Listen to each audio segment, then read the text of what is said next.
तुमच्या मालकाने आमच्या कोल्हापूर जिल्ह्यातील नांदणी गावातील नांदणी मठातील हत्ती नेला आहे. आमची माधुरी ती कशी आहे तिथं?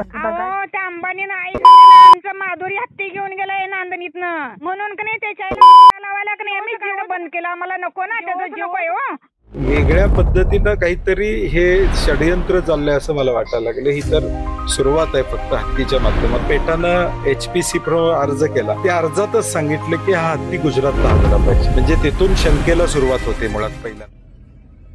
या अंबानीला सोडायचं नाही. यही नहीं, पूरे भारत की समाज से अनुरोध करेंगे वो हथनी ले गई या क्या हुआ, ये बहुत महत्वपूर्ण विषय नहीं. महत्वपूर्ण विषय ये है कि जैन समाज पे एक लांछन लगा कि आप हथनी का ध्यान नहीं रख सकते.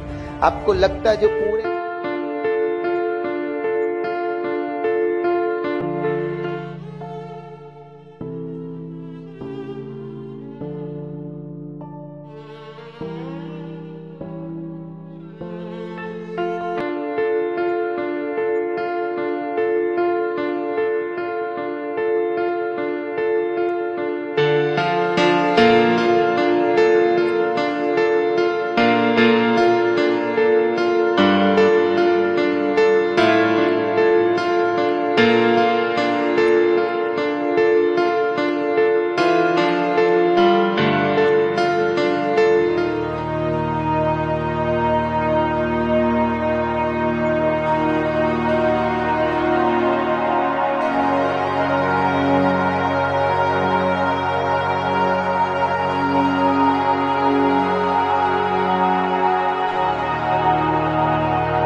जुलैला पहिल्यांदा माझ्याकडे नांदणीचं शिष्टमंडळ आलं. त्याच वेळी मी भूमिकाही घेतली होती. आम्ही काल रात्री एक गुगल फॉर्म देशभरामध्ये पाठवला आणि लाखो लोकांनी आज देशभरातून या फॉर्मला प्रतिसाद दिलेला आहे. आणि राष्ट्रपतींना निवेदनाच्या माध्यमातून आम्ही विनंती करणार आहोत की आता सुप्रीम कोर्टानं निर्णय दिला, आमचे हात बांधलेले आहे, त्यामुळे राष्ट्रपतींनी यात हस्तक्षेप करावा आणि आमचा हत्ती परत द्यावा अशी आमची कोल्हापूरकर म्हणून अपेक्षा.